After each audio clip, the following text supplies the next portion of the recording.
Bonsoir à tous et bienvenue sur Enquête inexpliquée. Ce soir, pour ce tout premier épisode, je vous invite à découvrir une affaire aussi tragique que troublante. Nous sommes le 24 décembre 1945 à Fayetteville, aux États-Unis, dans l'État de Virginie. Une famille s'apprête à célébrer Noël, mais ce qui devait être une nuit de fête et d'insouciance va se transformer en cauchemar. Une maison en flammes, 5 enfants qui disparaissent sans laisser aucune trace, et des questions qui hantent encore les esprits aujourd'hui. S'agit-il d'un terrible accident, d'un enlèvement planifié, ou même d'une vengeance personnelle? Les réponses nous échappent encore aujourd'hui, enfouies dans les ombres du passé. Alors installez-vous confortablement, car ce soir, nous allons explorer ensemble la mystérieuse et inexplicable disparition des enfants Soder.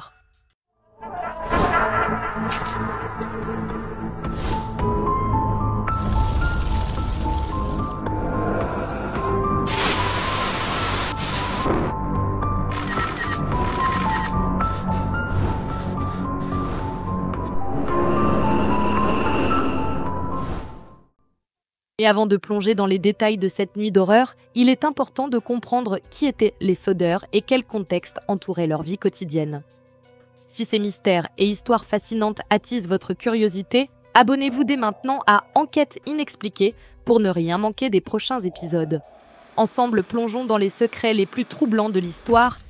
George Soder, de son vrai nom Giorgio Sodu, est arrivé aux États-Unis à l'âge de 13 ans.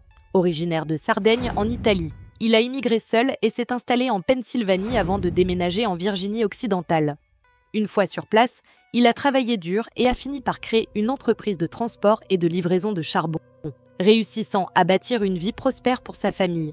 Quant à Jenny Soder, née Jenny Cipriani, elle est arrivée aux États-Unis alors qu'elle était encore enfant. Elle a immigré depuis l'Italie avec ses parents à l'âge de 3 ans. Sa famille s'est installée en Virginie occidentale où elle a grandi avant de rencontrer et d'épouser George Soder.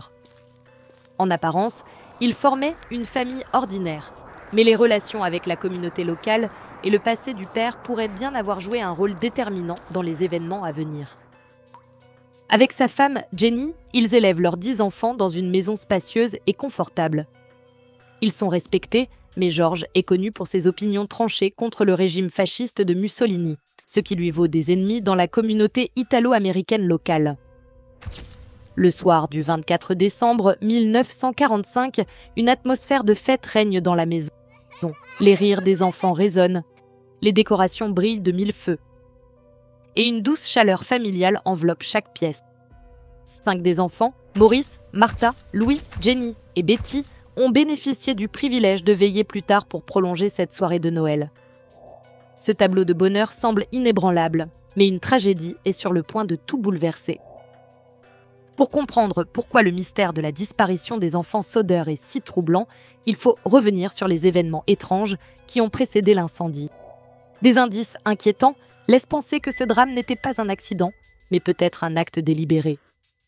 Voici le déroulement de cette nuit fatidique du 24 décembre. Peu après minuit, alors que tout semble calme dans la maison des Soder, le téléphone sonne brusquement. Jenny se lève pour répondre. À l'autre bout du fil, une voix féminine inconnue lui demande de parler à une personne qu'elle ne connaît pas.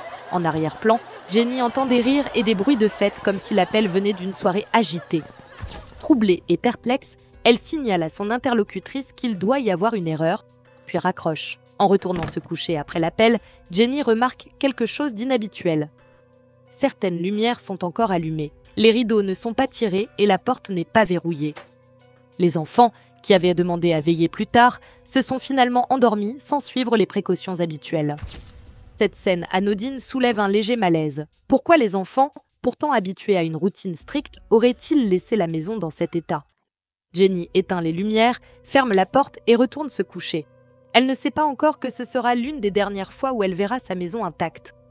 Vers 1h30 du matin, Jenny est réveillée par un bruit étrange, comme si un objet roulait ou tombait lourdement sur le toit. C'est un son strident, métallique, presque inquiétant. Elle se fige un instant, tend l'oreille, mais n'entendant plus rien, elle décide de ne pas s'en inquiéter. Après tout, ce genre de bruit peut sembler anodin au cœur de la nuit. Fatiguée, elle se rendort, sans se douter une seconde que le danger était déjà en marche. Peu de temps après, une odeur âcre et envahissante l'attire brusquement du sommeil. Cette fois, plus de doute possible, la maison est en feu. Affolée, Jenny se lève précipitamment et découvre que le rez-de-chaussée est déjà envahi par les flammes. Elle hurle pour réveiller son mari et leurs enfants. Dans le chaos, 4 enfants parviennent à s'échapper avec leurs parents, mais 5 autres ne répondent pas. Ils sont prisonniers des flammes à l'étage. Ces événements étranges, l'appel téléphonique, les lumières laissées allumées, le bruit sur le toit, et enfin l'incendie soudain, semblent bien trop nombreux pour être une simple coïncidence. Tous ces détails ont conduit George et Jenny Soder à se demander et si l'incendie n'était pas accidentel, et si leurs enfants avaient été enlevés avant que le feu ne soit engagé pour couvrir le crime. Le mystère de cette nuit continue d'alimenter les théories et les spéculations. Une chose est certaine, quelque chose de bien plus sinistre semble s'être joué ce soir-là. Ces éléments révèlent un complot bien organisé. Mais qui et pourquoi? Au matin, une constatation glaçante s'impose, aucun reste humain n'est retrouvé dans les décombres. Les pompiers concluent à une combustion totale des corps, une explication qui ne convainc pas George et Jenny. Selon les experts, même en cas d'incendie violent, des os ou des fragments de corps devraient subsister. Cette absence de restes physiques soulève immédiatement des doutes. Comment 5 enfants peuvent-ils disparaître totalement dans un incendie? Cette question devient le point de départ d'un mystère qui défie toute logique. Pourtant, le chef des pompiers Maurice est formel. L'incendie n'était pas assez puissant pour incinérer complètement les corps. Une question se pose alors. Les enfants Soder étaient-ils ou non dans la maison lorsque l'incendie s'est déclaré? Le 30 décembre 1945, Betty, Jenny, Louis, Martha et Maurice Soder sont officiellement déclarés morts. Leurs frères et sœurs survivants assistent à leurs funérailles, mais leurs parents bouleversés s'y refusent. Pour eux, les 5 petits derniers n'ont pas succombé dans les flammes. Gardant espoir, George recouvre les cendres de la maison de terre et bâtit un jardin en mémoire des enfants perdus. Les photos des enfants y sont placardées et le resteront pendant plusieurs décennies. Si George et Jenny Soder n'ont jamais voulu croire à la mort de leurs enfants le soir du 24 décembre 1945, c'est que plusieurs éléments les poussaient à croire le contraire. Plusieurs mois avant l'incendie, un transporteur s'était présenté à la maison familiale et avait pointé du doigt les boîtes à fusibles en disant « Ça va mettre le feu, un jour ». Peu après, un autre homme avait tenté de vendre une assurance au père de famille et s'était mis en colère lorsque celui-ci avait décliné. « Votre foutue maison va partir en fumée », aurait-il alors déclaré. L'homme aurait également menacé les enfants, critiquant violemment l'orientation politique du père qui, à l'époque, condamnait ouvertement la politique de Mussolini en Italie. « Vos enfants vont être détruits.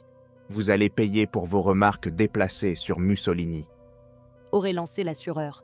Par ailleurs, peu avant l'incendie, les fils Soder auraient remarqué un homme parqué sur la route qui les observait de loin alors qu'ils rentraient de l'école. George et Jenny Soder refusent de se résigner. Ils diffusent des affiches, offrent une récompense de 10 000 $ et engagent des détectives privés. Cette piste ravive l'espoir, mais elle ne mène à aucune conclusion définitive. La douleur de l'incertitude restera présente jusqu'à leur mort. George mourra en 1969 sans jamais connaître la vérité. Jenny, quant à elle, laissera une lampe allumée chaque nuit jusqu'à sa mort en 1989, espérant leur retour. Aujourd'hui encore, leurs descendants poursuivent la quête de vérité. Le mystère des enfants Soder reste une énigme obsédante qui résiste au passage du temps. Ils partiront, emportant avec eux le poids de ce mystère. L'enquête officielle sur la disparition des enfants Soder n'est aujourd'hui plus ouverte. Après l'incendie du 24 décembre 1945 et plusieurs années d'enquête menées par les autorités locales, mais également des détectives privés engagés par la famille, le dossier a été classé, faute de preuves concluantes. Cependant, même si le dossier est clos, le mystère reste entier. Si cette première vidéo vous a plu, n'hésitez pas à partager vos réflexions et théories en commentaire. Et n'oubliez pas de liker, de vous abonner et activer la cloche pour ne rien manquer des prochaines vidéos.